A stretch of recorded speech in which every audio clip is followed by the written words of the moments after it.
the record. Almost forgot that there. That was so important. Stefan, thank you so much for being here tonight. Thank you so much for having me. This sounds like such a cool program, and I'll probably be signing up. I think this is really neat. Yeah, good. Thank you. And I love groups of sort of this size. More and more people are coming in. But this is neat because this will allow us to talk at the end a little bit. I should correct you. I'm an English professor, so I'm even less English professor. I'm sorry. to talk about history, but I'll try. And I also probably wouldn't really call this a lecture because I'll be reading bits and pieces from this. I'll talk a little about this a little bit more in a second here. I'll give you a brief overview of some of the Whitman connections, a little bit about the time, and then I'd be very happy to sort of, I don't want to say freestyle, but freestyle based on what questions people have, because I really don't know if anybody here has read Whitman, if anybody likes Whitman. There's always one or two people who hate Whitman. I always like to hear from them. So I have a few PowerPoint slides. And I'll share those here in a second.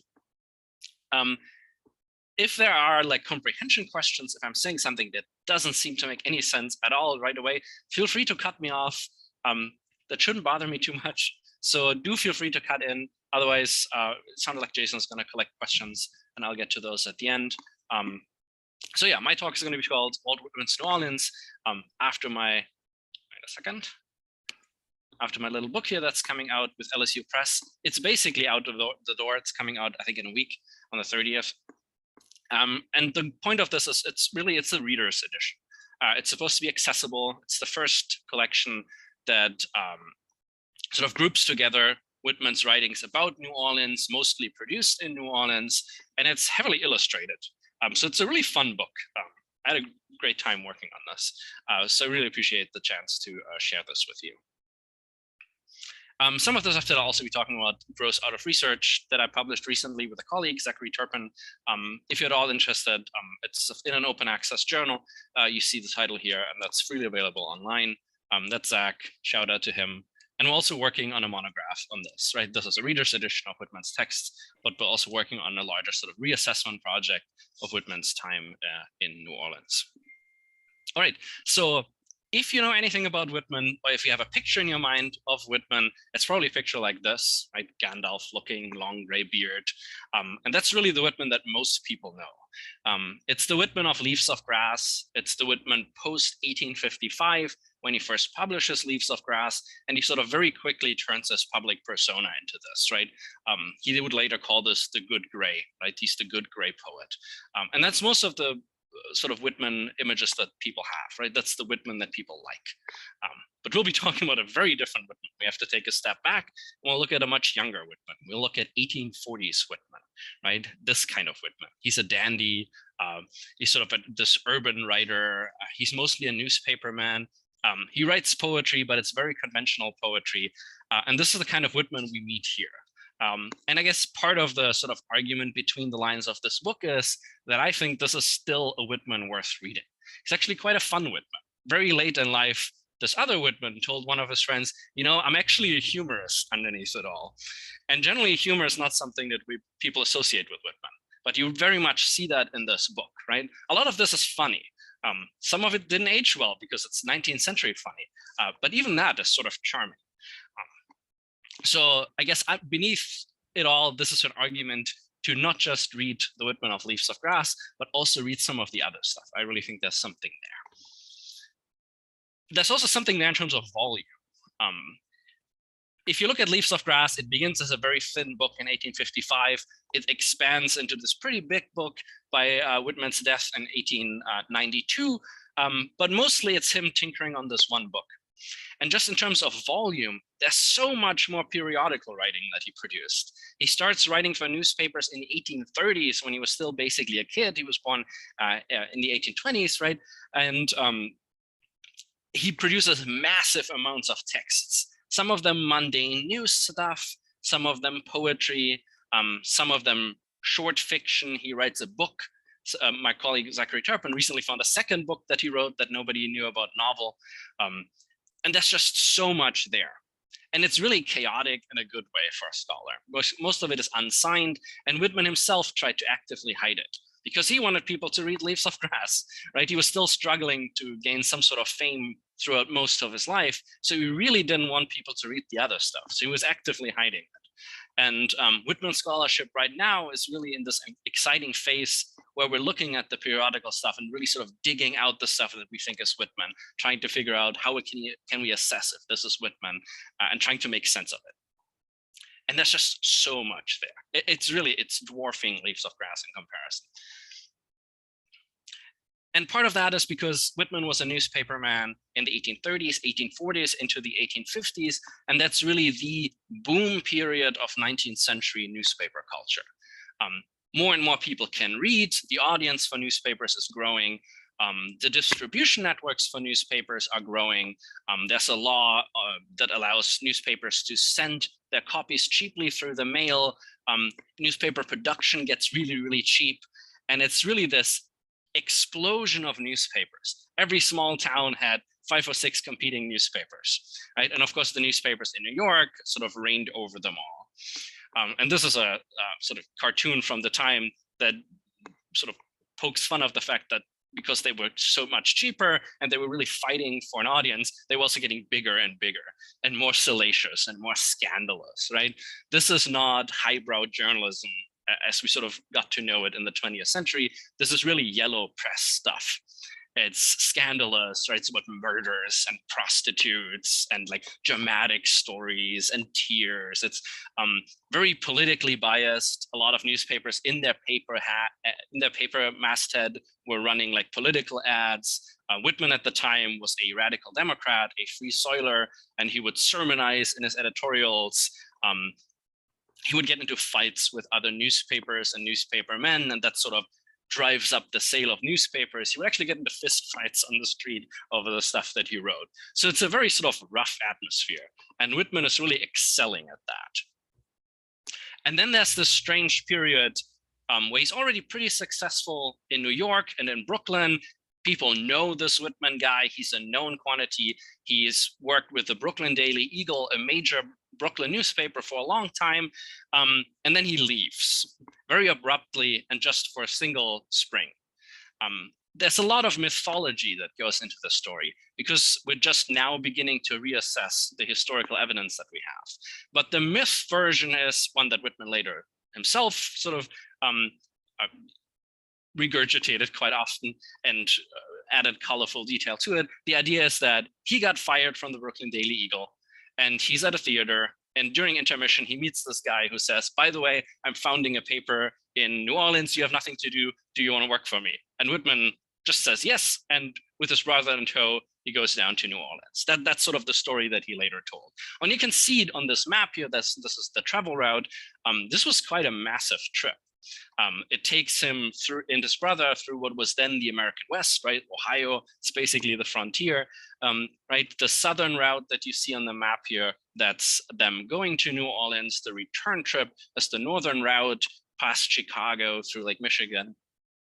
So it's a major undertaking, but it's such this really short period of time. And apparently it just does it, right? Spontaneously. As you could sort of tell, I don't believe that, and I'd be happy to expand on that. But that's the story that we know. And generally, he's described as an exchange editor, and I'll get to that term in a second. But we know he wrote editorials, he wrote news items, he wrote short fiction. There's a lot of stuff that he writes for this paper that he's working on in New Orleans, and then he leaves. And again, there's a lot of sort of myth surrounding why he leaves, but again, the same sort of similar story. He says he had a fight, some sort of falling out, and he just leaves. Again, probably not true, but I'm happy to talk about that. So this is basically the scholarly consensus. He was there. We know exactly when he was there. We know what paper he wrote for. We sort of know why. We know that he was there with his brother. We have a couple of letters that the brother wrote that are also in this book, and they're quite fun. He was still a teenager at the time. So this is sort of the main takeaway here. And if you look at the paper, and you can actually read that for free on the Chronicling American Newspaper Project from the Library of Congress. It's pretty cool, pretty good scans. It's a very engaging, high quality paper. One of the reasons why this editor was in New York is he was buying type there. He wanted a specific kind of type. He was sort of, he was the big type guy. He's buried in the in the mausoleum of the Typographers Union in New Orleans. You can still sort of visit. I don't think his name is still on there, but he was buried there. So he was a typographer, and he buys this fancy type, and he meets Whitman, and he brings him and the type back to New Orleans. And then this is the first issue of the paper that comes out on March 5th, 1848. You can see volume 1, number 1. And on the very right here, that's the first contribution by Whitman. That's actually this travel log going through Ohio and then down the Mississippi. That's a multi-part series that's sort of in the beginning of this book here as well. And it's very well written. But yeah, it's not a cheap paper, right? But it's a new paper. It's odd that this successful New York guy suddenly decides to work on this paper. And this is the kind of New Orleans that he would have seen at the time. This is a bird's eye view of New Orleans from around 1850. He would have arrived at that wharf that you can see sort of at the center right of the image here. And his sort of neighborhood was really here, right? The Cabildo was on his turf. He would have seen that. And he talks about the cathedral, right? Basically right next to it. There's a little sketch about it in here. So let's zoom in on that. So what you see here is the old St. Charles Hotel and Lafayette Square. On the right here, tree line, that's Canal Street. In front of the St. Charles Hotel, that's St. Charles Avenue, right? And this is basically where the Whitmans lived. If I say the Whitmans, that's Walt Whitman and his brother Jeff. They lived in a place called Tremont House. They first stayed somewhere else, but it was too smelly and gross. They complained a lot. So his editors found him this new place. And that's basically right across the street from the offices of the Daily Crescent as well. So it's a really sort of narrow neighborhood.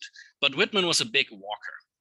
So one of the things that he was well known for was writing peeps. And a peep is basically sort of a mixture between essay and 19th century documentary.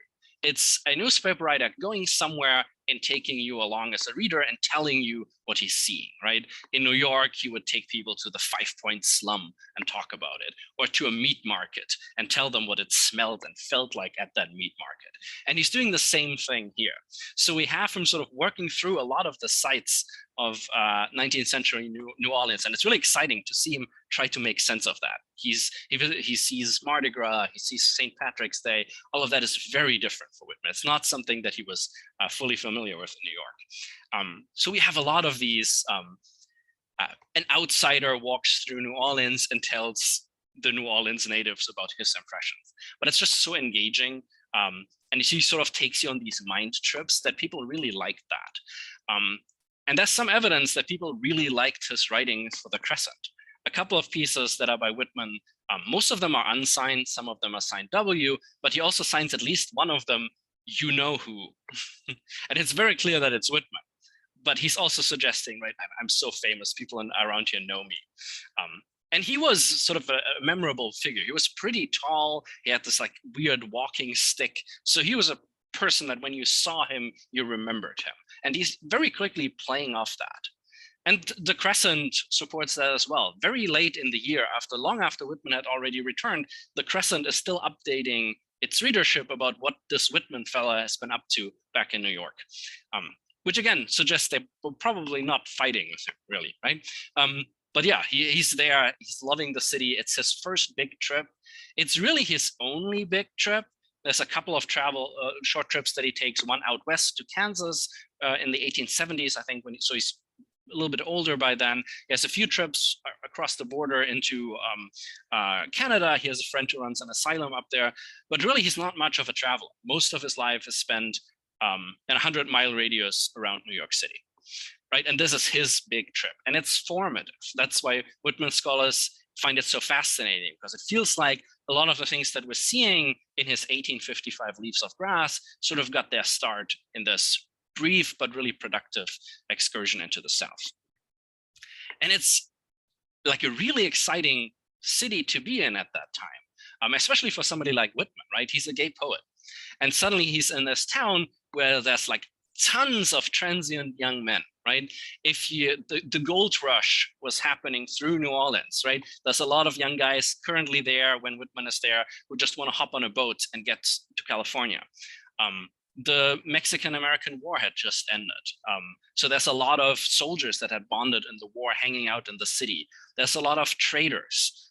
If you read the papers, there's a little bit of anxiety around that. So morals were compared to New York, sort of still a little bit looser, right? There wasn't as restrictive because they were still sort of breathing in the aftermath of the Napoleonic Code, which had basically stripped out all legal bans on sodomy. But it seems to be a sort of a liberating atmosphere for Whitman. And he himself is a little bit quiet about that. And late in life, people kept pressing him, but what about that time in New Orleans? And then late in life, he gets flustered and he says, yeah, I fathered multiple children. I had lots of female lovers there. And that's sort of an interesting period in Whitman's life where people are trying to figure out, what is he doing here, right? Is he sort of noticing that late in the 19th century, homophobia really becomes a powerful force and he's trying to sort of preserve his image here in some way? We don't know, but we do know that there's something sort of sexually liberating about this. And you can see it in some of his poems. And I believe you can see it here. This is a short excerpt from a close friend of Whitman's that most Whitman scholars don't know about, Thomas A. Gould. He, another sort of confirmed bachelor, he was living in Brooklyn, writing for the same paper as Whitman did. Then he went down to New Orleans a little bit before Whitman, and he returned to Brooklyn a little bit after Whitman returned to Brooklyn. So they clearly hung out. In the Crescent, Whitman is actually publishing little ads for this guy's work, for his poetry and his paintings. In the Crescent office, there was a painting of the German poet-philosopher Schiller, and that was painted by Gould. And he has this little travelogue that he also publishes in Whitman's old paper a little bit later. And this is how he's describing the crowd that's hanging out at the St. Charles Hotel, so where Whitman was hanging out. And he writes, sitting, standing, walking, talking, smiling, laughing, lolling, leaning, thinking, swearing, strolling, and drinking were representatives from every part of the world, the exemplary and the profligate, priests, pirates, statesmen, fops, fools, gamblers, gold diggers, etc., all mingled in the most grotesque confusions. Embryo heroes en route to Mexico, conversing with pomp of vanity with old, tired, battle-scarred veterans. Hoosiers also with rough coats, gaping mouths, staring eyes, and independent stride. City merchants in groups discoursing of trade. Little knots of blustering bravos, mysteriously affectionate. And those are actually his quotation mark, right? So this is the equivalent to him winking and telling his readership, you know what's going on here, right? So yeah, and this is the atmosphere that Whitman finds himself in. And he's enjoying himself. And what I'm gonna read out is one of the first things that he published for the Crescent. So I mentioned before he published his travelogue, and that's pretty fun. But the first sort of statement that he puts out about his appreciation of New Orleans is this little couple of line piece where he talks about, right, how a foreigner encounters New Orleans. And he's talking as if he's a native. But of course, it's also his experience of coming to New Orleans being utterly lost because it looked so strange and different. So this was published on March 13th, 1848.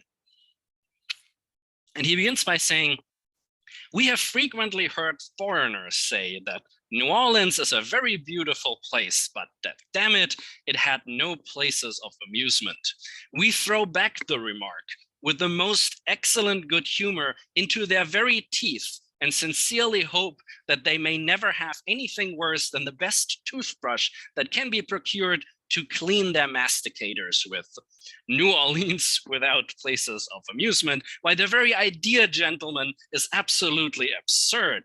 If there be any individual in the community who has Santa Anna's favorite passion on the apex of his heart, which remark meaneth a furious desire to be present when the Gallic emblem of nationality spurs himself for the fight, while he can at all times be accommodated in the lower municipalities. In certain locations, he will be permitted to cry, "Crow, Chapman, crow," to the fullest extent of his lungs. Does the gentleman desire to see an Attapacus bull just imported from Havana speared by an artiste of celebrity? If so, his wish can be fulfilled by visiting Algiers and the third municipality in the pleasant season of our southern summer. As for masquerade balls, we can hardly be beaten. We can only be beaten by gay, gallant, chivalrous Paris, and in the way of operas, we can't be beaten at all. There's the French opera at the Orleans Theater with its magnificent troupe. And occasionally we have those addicted to music from the fatherland who come to sing out to our uneducated ears strains of the most mysterious sweetness.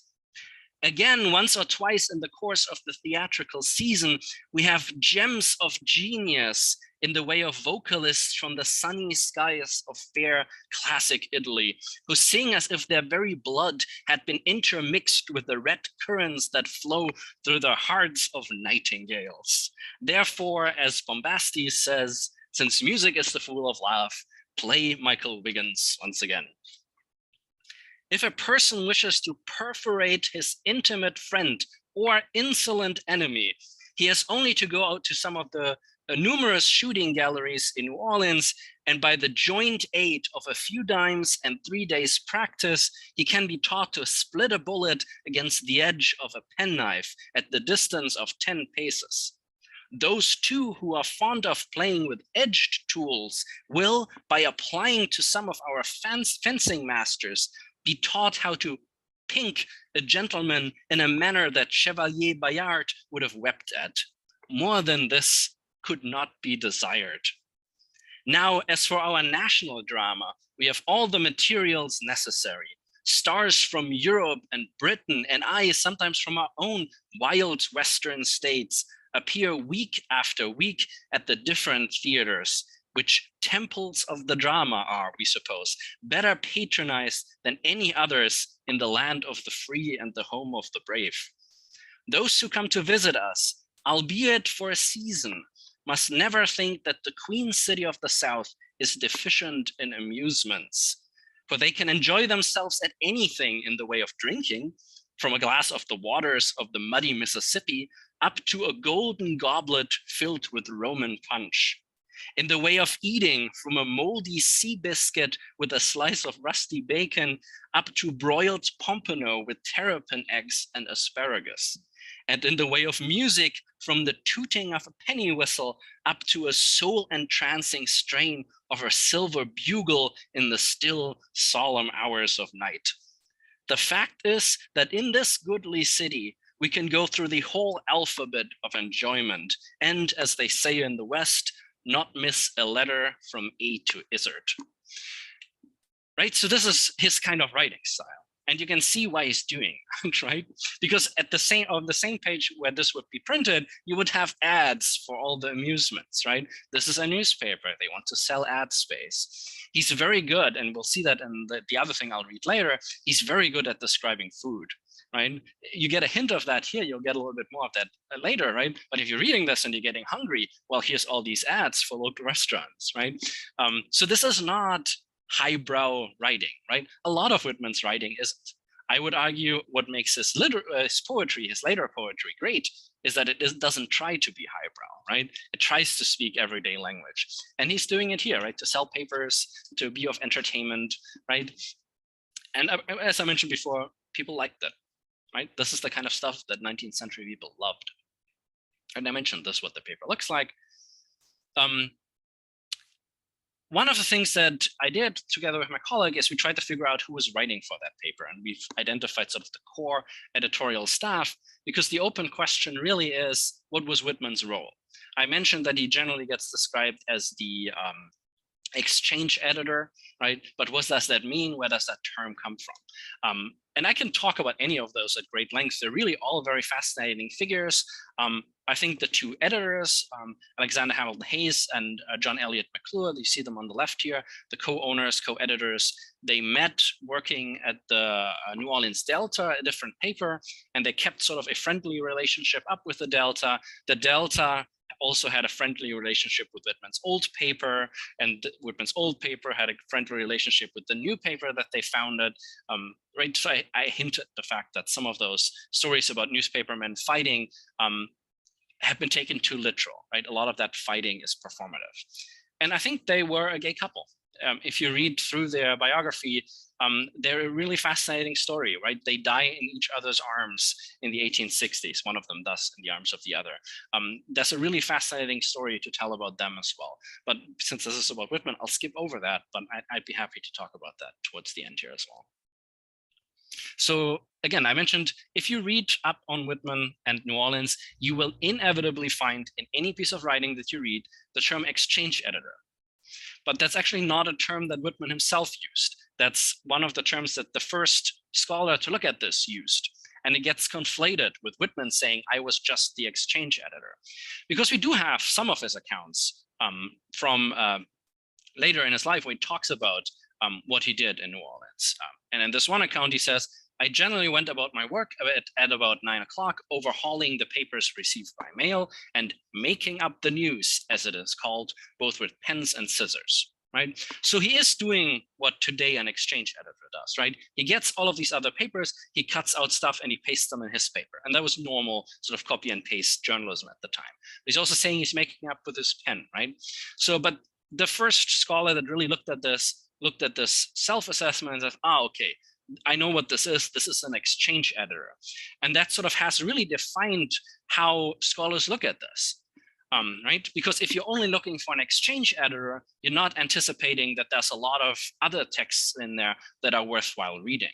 So this has led a lot of scholars to argue simultaneously that his stay in New Orleans was really important biographically, but at the same time that his writings aren't. But if you look at coverage from the time, it actually gets a little bit more complicated. So these are bits from 1848, basically reviews of the paper in Whitman's old papers in Brooklyn. He worked for both of them, right? Brooklyn Daily Eagle was the one he worked at just before he left for New Orleans. Brooklyn Evening Star was another paper that published his work. The Brooklyn Daily Eagle said that he takes part in the conduct of the paper and they can see his handiwork in editorials. He's the only person that they name aside from the owners. And the Brooklyn Evening Star goes even further and says he's in charge of the Crescent. And another paper, and I don't have the image for that, I apologize, another paper that knew Whitman very well, another New York paper that Whitman sort of worked for earlier, says it's a capital paper edited by Walter Whitman, a gentleman well known in the city, right? So I couldn't find a single paper from 1888 that lists any other editor than Whitman. And the term editor might seem pretty mundane to us, but sort of in the 19th century, it basically means the voice of the paper. If you're an editor, you're allowed to speak as the voice of the paper, and your writing sort of fuses with the paper itself, right? Whitman writes in this piece that I read to you as a we, and that we is the editorial we. He's the voice of the paper. And every sort of document from the time seems to suggest, yes, this is Whitman's paper. He's not just sitting there cutting out stuff, but it's his paper. And some of Whitman's other documents sort of support that. That's a little note that he wrote to himself on a piece that he wrote for the Crescent, but that was never printed. And he writes, I was down in New Orleans in 1848, 1849, an editor in the Daily Crescent newspaper office, right? And I've mentioned before that Whitman has this tendency late in life to say, all of this other stuff that I did was not important. There was basically nothing there. Don't read all of this old stuff. He wrote this famous book that was pretty popular called Franklin Evans. It's a temperance novel. It warns you about the dangers of alcohol. It was super popular, but Whitman later in life said, don't read that. I wrote that drunk. That's not of interest. Focus on Leaves of Grass. I mentioned that we recently found a new novel that Whitman wrote. He never mentioned that at any point, even late in his life. So he's really trying to minimize this earlier stuff, except when he's taking notes for himself here, right? This is a memory aid. Later in life, he wanted to figure out, I wrote it for that place. And he wrote a little note, and he called himself the editor. He was also the most experienced figure, right? I mentioned that he was a bit of a celebrity in New York. You don't get a celebrity editor to just cut and paste at your paper. That makes no sense. And they would have had to pay him pretty well as well, right? Including for the trip. This is not what you do when you basically want an office boy, right? But the first scholar that really worked on this called him an exchange editor, and that stuck. And nobody has gone back really and revisited that and tried to figure out, was he really just an exchange editor who occasionally wrote something else, or was his involvement more pronounced? And especially now that we have all of these other early writings that we found, going back to the Crescent allows you to really see Whitman pop up basically on every page. And really fun stuff too, from mundane little ads to whole short stories. So this is basically the scholarly narrative that existed around Whitman's time in New Orleans up until basically last summer, right? He was there for a very specific period of time, physically in person. And for most of that time, he was the exchange editor, and then he left. And one of the cores of his like non-editorial writings, the only sort of fiction writing that people have long agreed is Whitman's in that paper, is a little series called Sketches from the Sidewalks and the Levee. And this is really the spine of this little book as well. And people always thought there's something there, but it's a very short series. It's just 8 installments. 8 installments of fiction compared to Whitman's other fiction output that's pretty limited. He seemed to have ended it early, so why would we be interested in that? Well, one of the things that we discovered is that there's actually significantly more pieces in that series. It actually continues. And overall, I think it's 13 installments. And they're all in here. And you can tell it's clearly by the same author. There's even a single 2-part story that is printed accidentally out of order. And if you look at the time frame, you get why people didn't see that, because they assumed he was only in New Orleans until May 27th. So why would we look any further?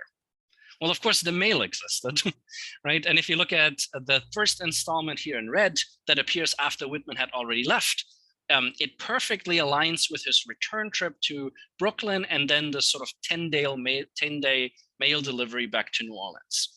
So he was continuing to write for the paper, but he did it via mail. Nobody had thought of that because everybody assumed he was just an exchange editor and he had a fight with the editors and left in a hurry. And because of those assumptions, nobody looked any further into that paper. And those are really interesting things to have discovered. And I'll read from that last sketch here in a little bit.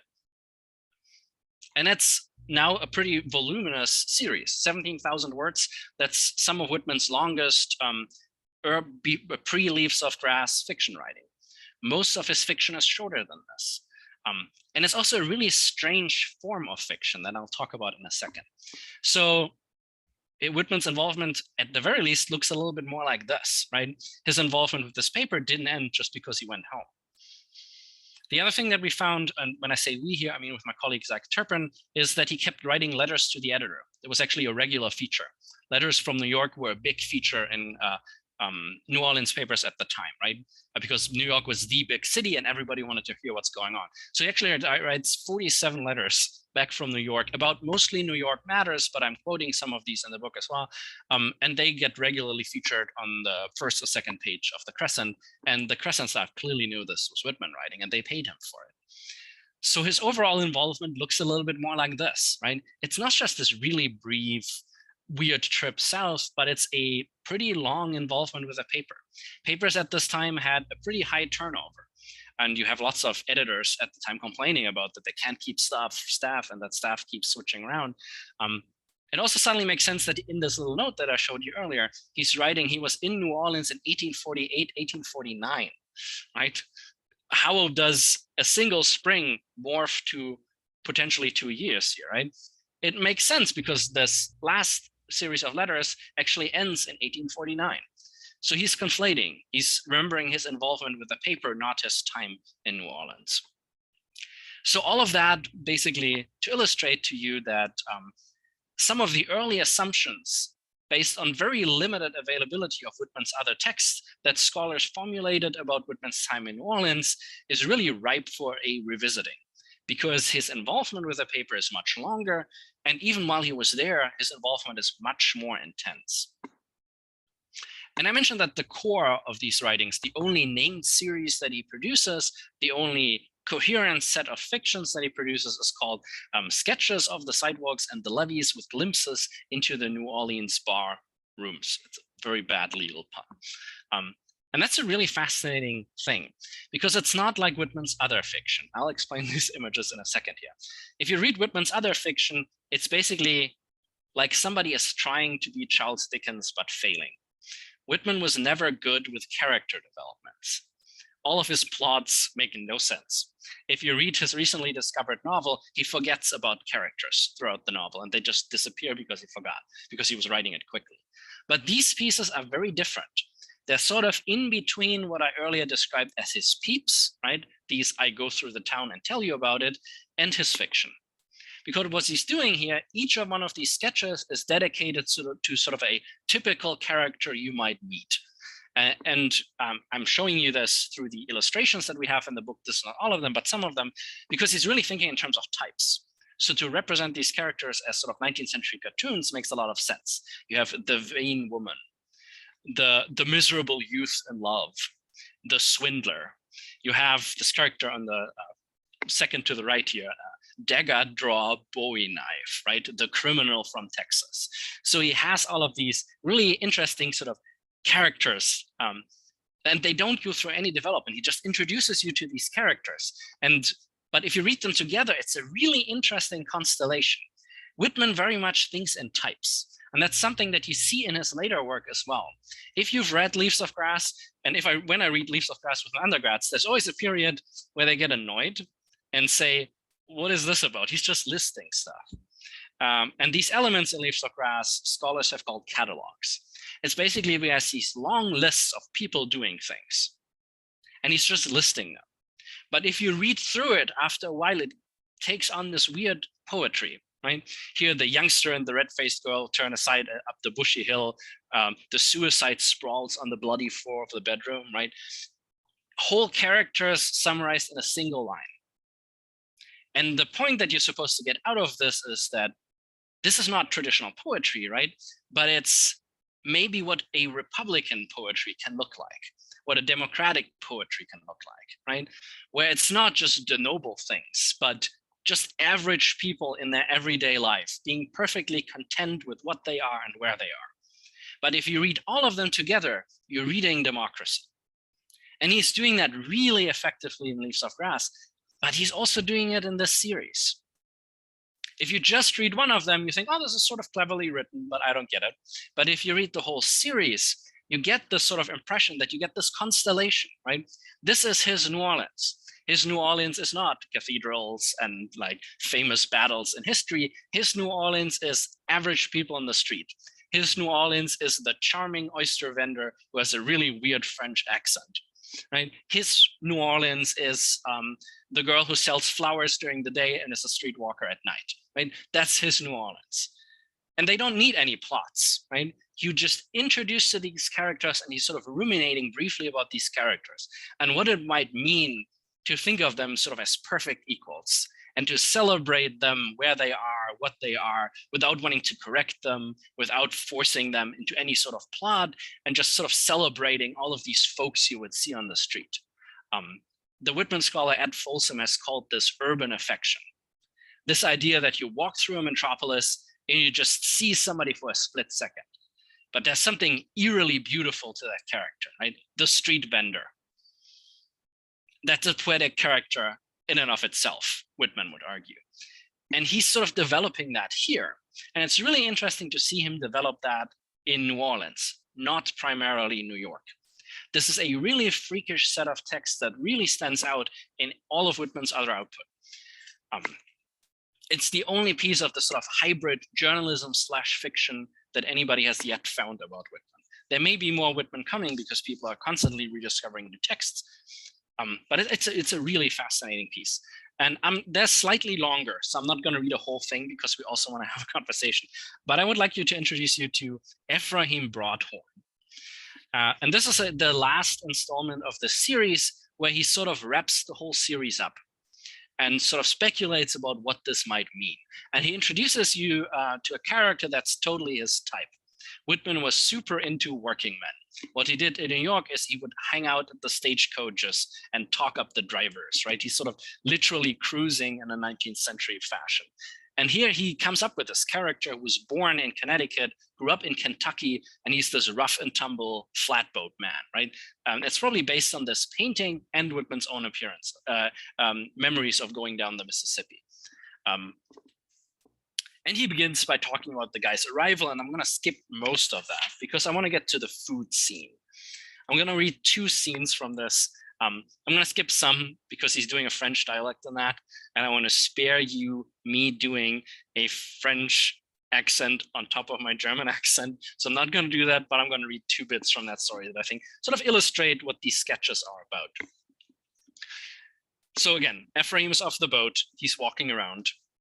And Whitman says, this was Ephraim's first visit to Orleans, and being shirted and shaved and dressed up in decent style, albeit somewhat rustic in his apparel, he sallied forth to see the wonders of the city. To a stranger, there's nothing more striking at first glance in this renowned omnium gatherum than the feeding propensities of its citizens.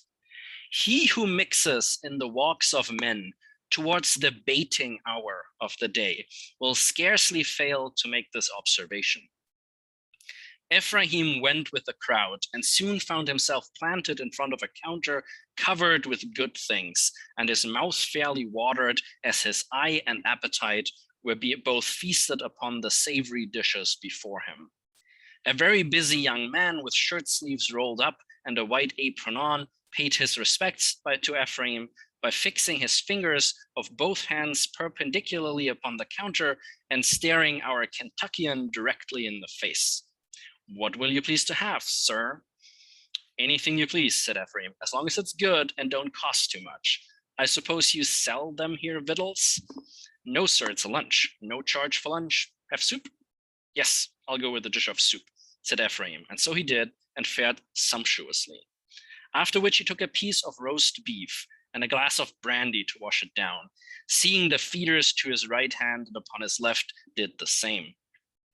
Paying his dime like any other high-minded, honorable fellow, and declaring it to be darned cheap considering it was Orleans, our raw flatboat man crammed both hands into his trousers pockets and stalked about the barroom of that noted restaurant in blank street. Right? He's teasing, he's not telling you what restaurant. Indeed, it was high noon, and the congregated citizens were doing the honors of their daily lunch. We sometimes think that the poet was in error to say, quote, this life is all a fleeting show for man's delusions given. Judging from the zest with which a man enjoys himself in such a business operation as eating and drinking, there does seem to be some reality in it. Whatever may be a man's general feeling in regard to himself and his relations to society, he certainly loves to avail himself of that choice gift of Dame Nature, namely a good appetite. He loves to feed. And although in itself this is an animal instinct, yet when refined by friendly intercourse, it becomes a feast of reason as well as of beef steak, and a flow of kindness as well as of distilled liquor. The business, we say, of lunch for the praiseworthy purpose of staying the turbulent stomachs of men was at this hour going on, and a long row of honest individuals were going it. The rattling of dishes and the clanging of glasses and the musical jingling of silver coin were all heard, and loud rose the din thereof. The barkeepers were busy, very busy, in the compounding of diverse mixtures, such as are manufactured for quote unquote home consumption in these grand public resorts. And the business of the exchange was in condition of progress. Why it is a coffee house should be styled an exchange, as it is popularly here in New Orleans, it were hard to divine, except it be the bartering off of pocket money for wet damnation, as Charles Lamb curiously called that which he and most of his brother poets and essayists loved very much themselves. That is strong drink. In the latitude of Orleans, there are but few ascetics, and consequently, while the citizens thank God for the bounties of life, they take very good care to avail themselves of all the advantages and enjoyments accruing therefrom. So again, we get this, right? You're getting a little bit hungry, at least I am. It's also dinner time, right? So then our Ephraim has eaten, he's walking around, he gets into a mix-up with a French-speaking person. Ephraim doesn't get that the other person's speaking French, right? Hilarious misunderstanding. We all know how it goes.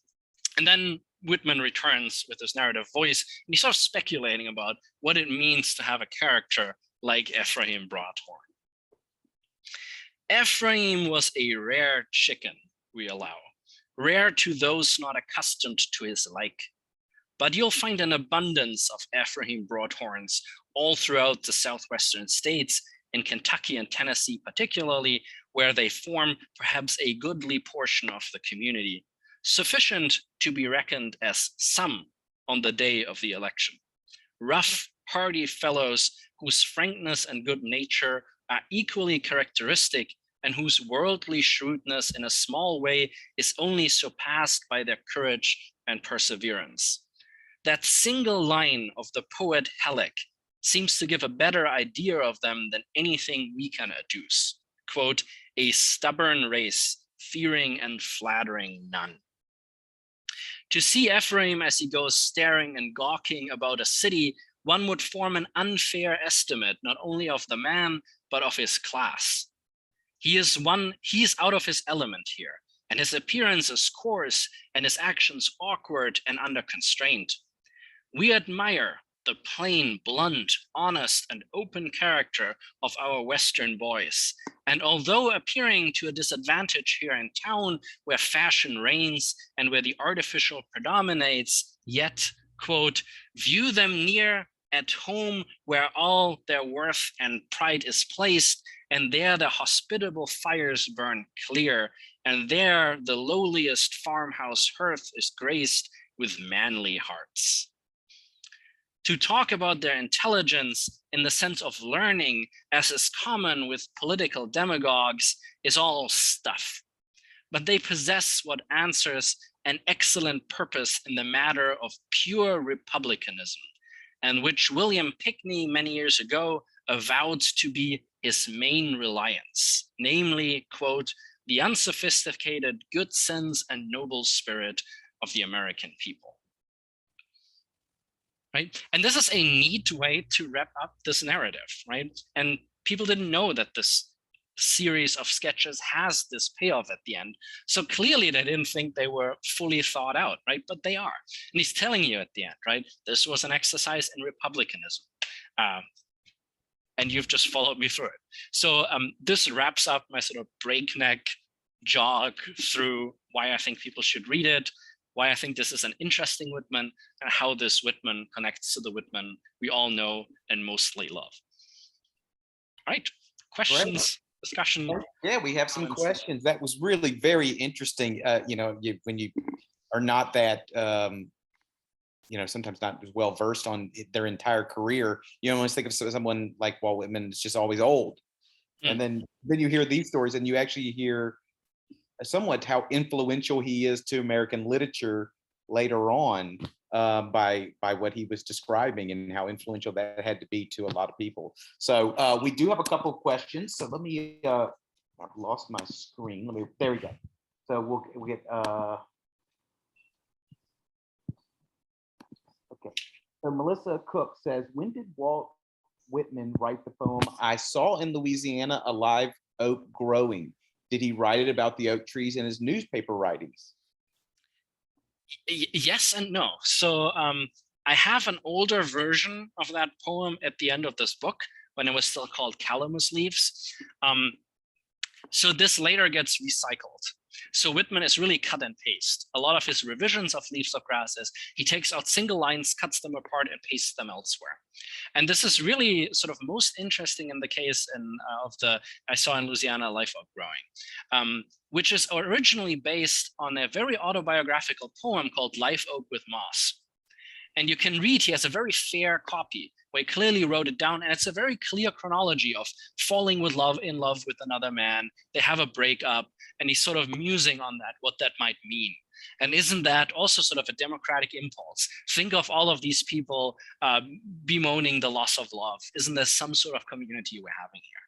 And it's one of his most explicitly sort of queer / gay, all of these are ahistorical terms, of course, right? Poems, because he specifically says, if you don't know what I'm talking about, I'm not talking to you. And this is a rare moment for Whitman because he's generally talking to everyone. And there's a lot of stories around that poem. It's, I believe, very clearly based in his experiences of New Orleans, but it only really gets published in 1860, when he's significantly revising his third edition of Leaves of Grass. But yeah, it's clearly about New Orleans in some sense, right? One of the reasons that scholars bring up as to why he may have left so quickly is that he had some sort of romance go bad. I think that's not unlikely. If you read Live Oak with Moss, and if you search for that, you can Google it. It's on the Whitman archive. You can read it for free, and it's a pretty clean copy. It's a really fascinating poem. And when I read it with my students, they're always shocked that it's such a clear, comprehensible, straightforward poem, because they're not used to that for Whitman. But when he really publishes this, he has to cut it up because it's a little bit too direct.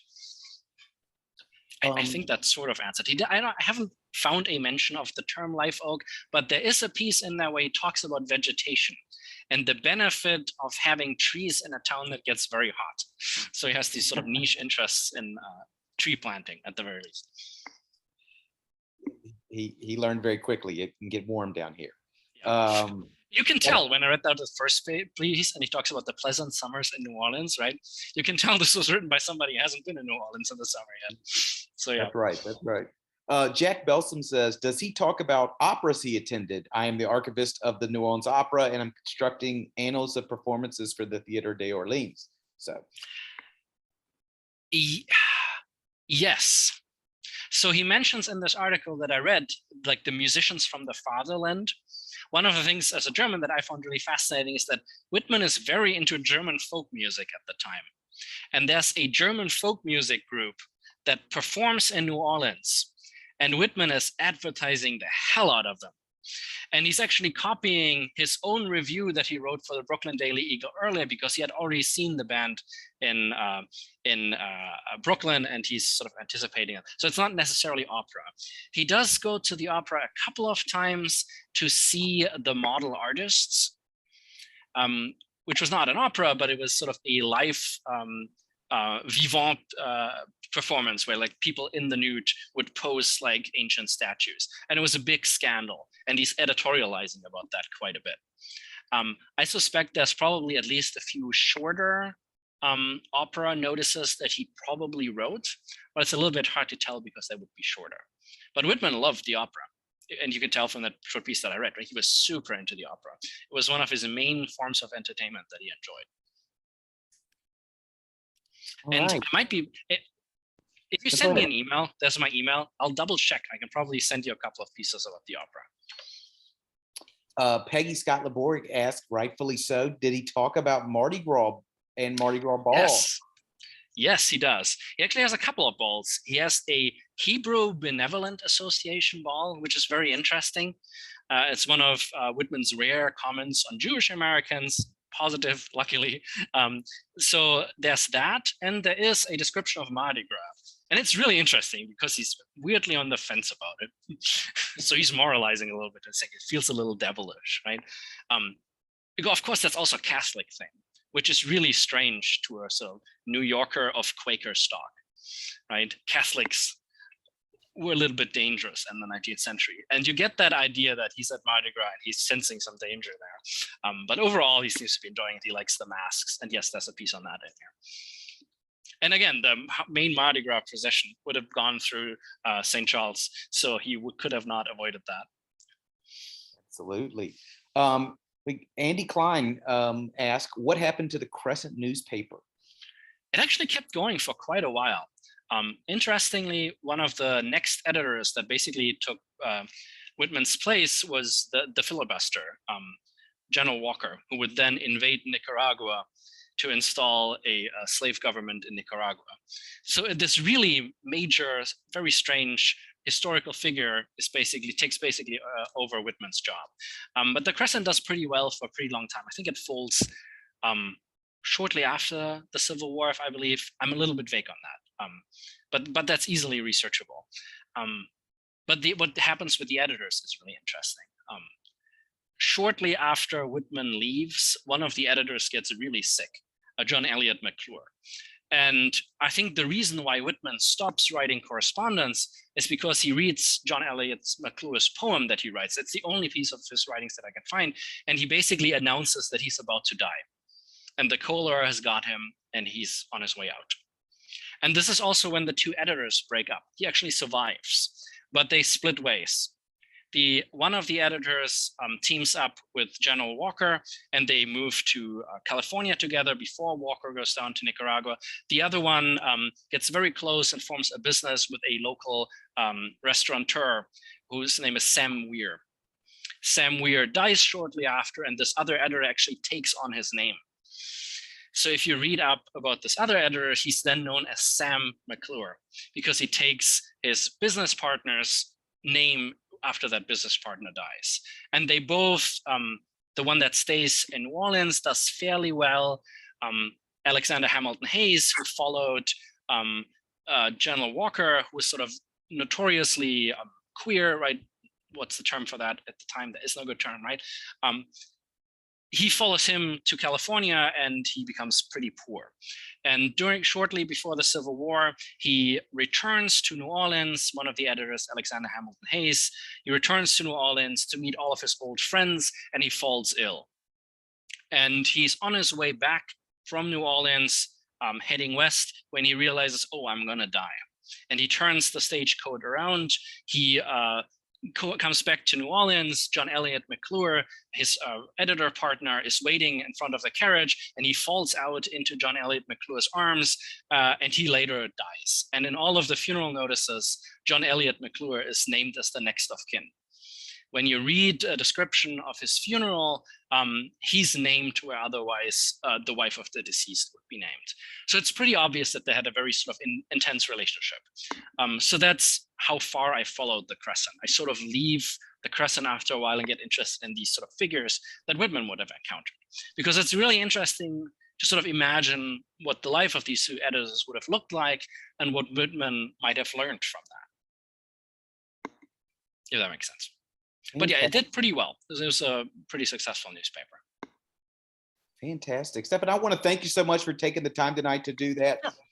I mean, I could not have enjoyed this more and learned a lot more. And it looks like we got a lot of people who even had questions that were even learned even more. So I want to thank you for taking the time to doing this tonight. I will be emailing everybody a link to the recording, and then if you'd like to purchase the book, I'll send a link to that as well. So we'll see you, hope to see you in 2 weeks for Liz Williams and her doing her Sicilian cooking new book. And have a good night. And thank you so much, everybody. Thank you so much for having me. If you have any follow-up questions, feel free to email me. As you can tell, I'm always happy to talk, Whitman. Thank you. Thank you so much. Have a good night. Yep.